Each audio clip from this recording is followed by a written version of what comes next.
let me introduce you because you are my new hero.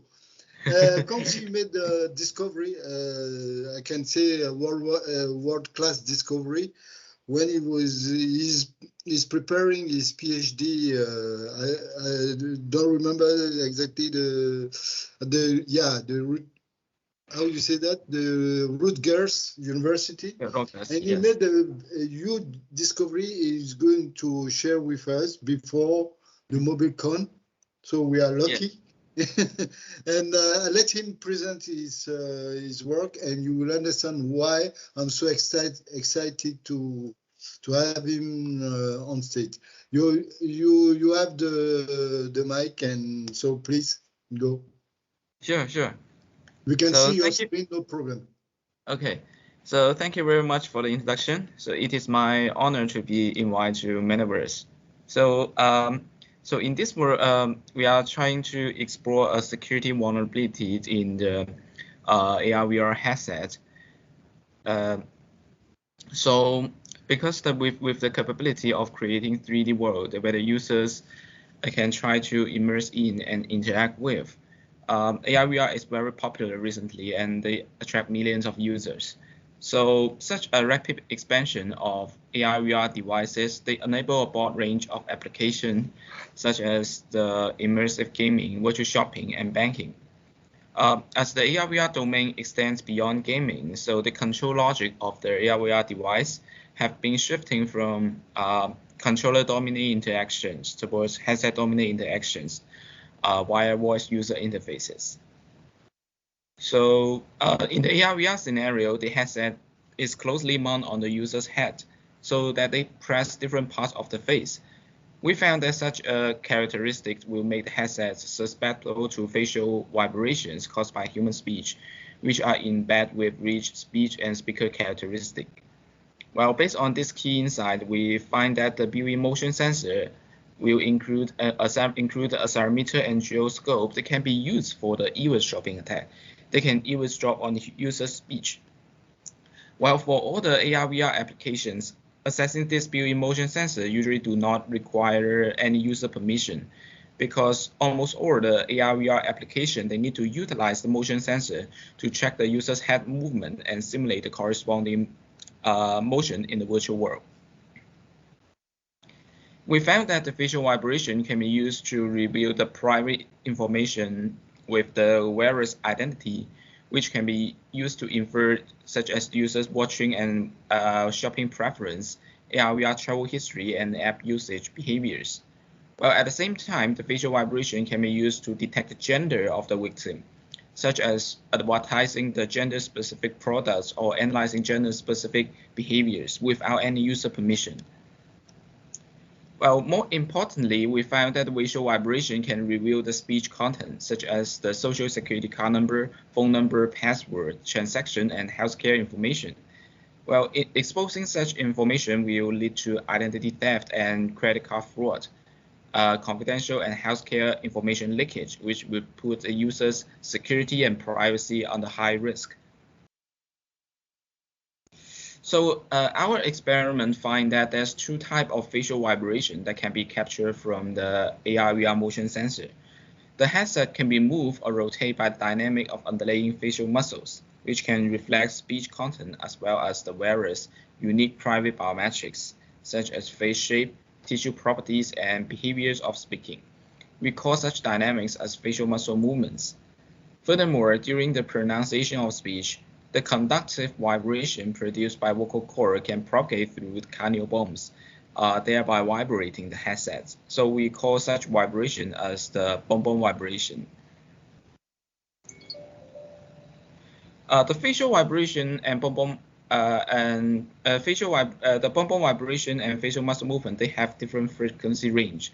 So based on our experiments, the bum vibration, they are very highly similar to speech because they are produced by users' vocal cord.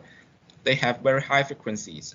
For example, we conduct an experiment that asks a user to speak two digits, 1 and 0.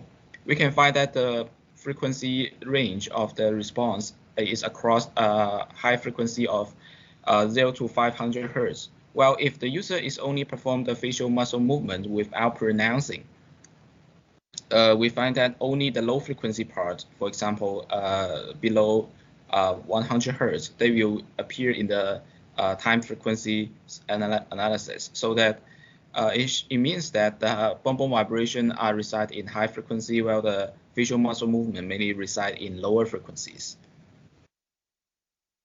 So how the users can use such facial vibration for eavesdropping attack?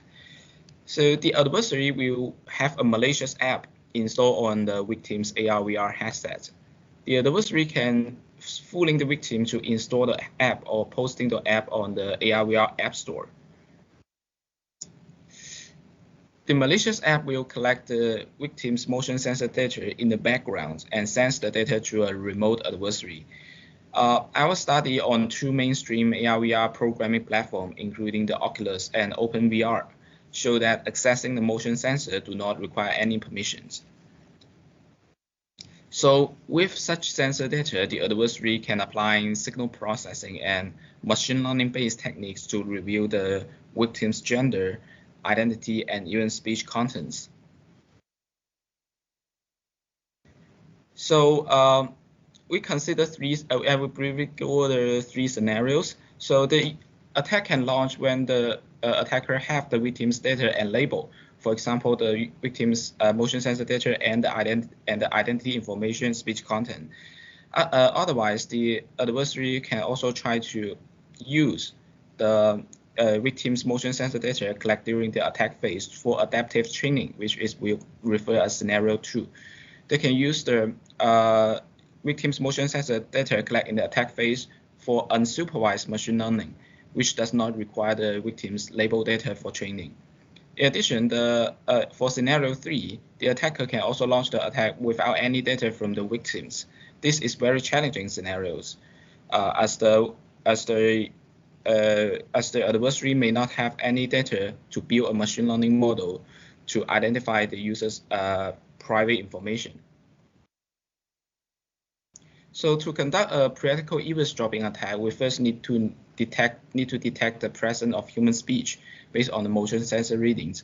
In the AR/VR scenario, the built-in motion sensor of the headset can be capture other body movements, making it very difficult to perform the speech detections. So we leverage the fact that the most human body movement mainly reside in low frequency bands.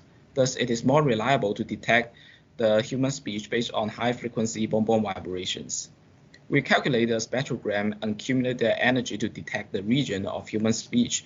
So we can find that as the speech present, it will have higher energies. So we can base on these insights to detect the region of human speech. In addition, we need to as the facial muscle movement could be contaminated with the human's body movements, we design a signal denoising methods based on deep learning to estimate the clean motion sensor data based on the noisy motion sensors data. We use a deep regression model for this estimation task.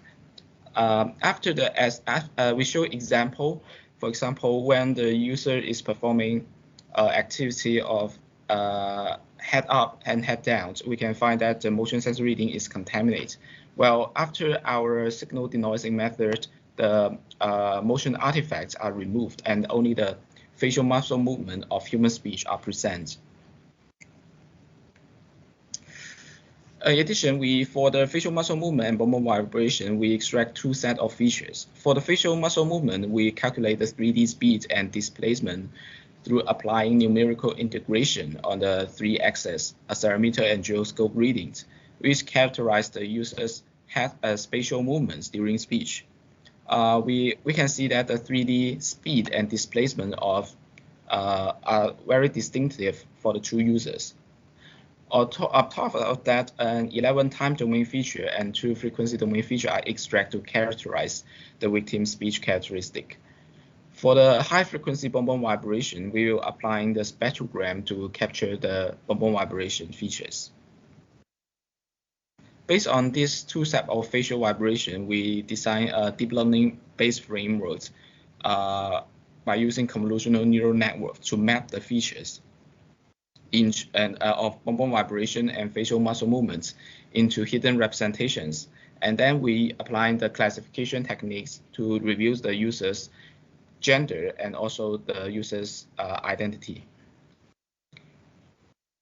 For the speech recognition, it is very challenging because there is rich speaker-dependent characteristic embedded in the facial vibrations, especially in the scenario when the data label are not available. So if the victim's motion sensor data cannot be obtained ahead of time, we will use the motion sensor data and the data collected during the attack phase. For adaptive training, we use unsupervised domain adaptation techniques to remove the speaker-dependent characteristics, so that we can enable training the model on some part of the user and applying on the victim for the eavesdropping attack. So let's put everything together. We first perform the data preprocessing on motion sensor data to reveal the characteristic of facial vibrations. We extract two sets of features based on facial muscle movement and bone vibrations to capture the user's speech, speaker, and also gender information. Then we apply a deep learning-based techniques to reveal the victim's gender, identity, and speech. So we conduct experiments on using mainstream AR/VR headsets, including 4 headsets, including the Oculus Quest, HTC Vive, and 2 cardboard headsets by using the Google Cardboard with different smartphone modules. We ask the user to speak some simple digits and 20 PGP words, which are widely used for study the privacy of human speech. We conduct the experiment on 45 participants, and the participants will speak using the normal sound volumes. So we can find that for speaker identification, our attack can achieve very high success rate. It's over 93% on all 4 headsets. So it means that our attack can accurately identify the user's identity without any permission. Similar to gender, the gender recognition accuracy is even higher. It's 99% if we have the victim's data for training. Otherwise, if we do not have any data from the training, the success rate are over 85%, which means that even we do not have any motion sensor data of the victim, by using other people for training, we can still reveal the victim's gender information from the motion sensor readings. So for speech recognition, it is very challenging for speech recognition. And if we have the victim's label data for training, we can achieve high success rate. And if the label data are not available, we find that the accuracy of our speech recognition model are lower. For scenario 2, when we use adaptive training and unsupervised machine learning, it can achieve around 54% for identify 11 digits. Well, if we do not have any data from the victim, the accuracy is around 44%. Although the accuracy is not very high, but it is still give the adversary chance to guess what is the password, social security number, and the adversary have a high probability to obtain the correct answer.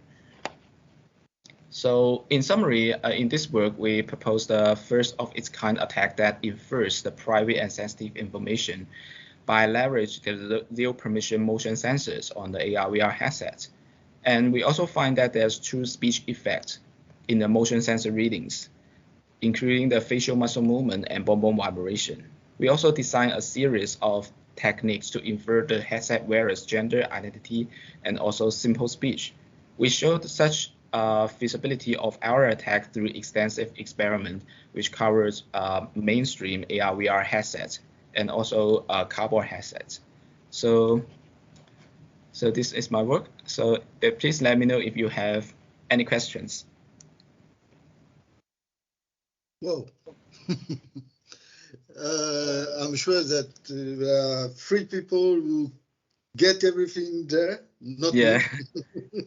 But at least I get the most essential message is that using a simple VR set, actually, you can get my identity, you can get my security number, etc., etc. So I'm sure that many people are intrigued by that, and I let the public to ask some question to you. Who want to ask a question to Cong?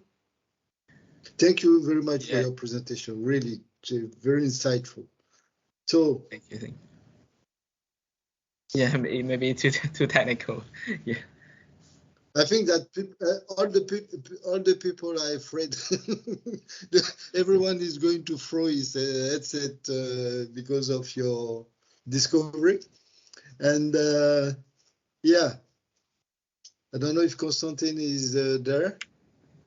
So basically, I would ask you the question before I jump to the next speaker.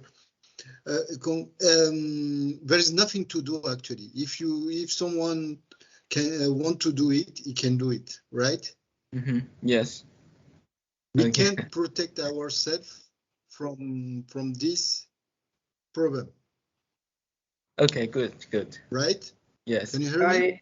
I have no question, but I have just a remark that actually our identity is known for many years already.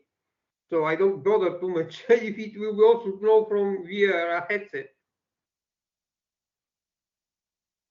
Excuse me? I mean, we have so many, let's say, gadget home, like phones, yes. television, yes, connected devices, and so that our identity is already known very well to any big company. So, I mean, who care about the headset?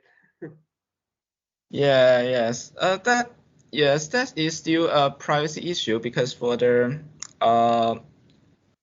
security domain is mainly for the television and for the television I think it is fine because it does not collect the sensitive information from the user. But for the mobile device, there's many studying whether they can obtain the private information because the privacy is important. Is important. The company even not only the adversary, the company can even obtain your information for pushing some user and gender specific products for their benefits. So this is about protecting the privacy, the user's privacy. Yeah.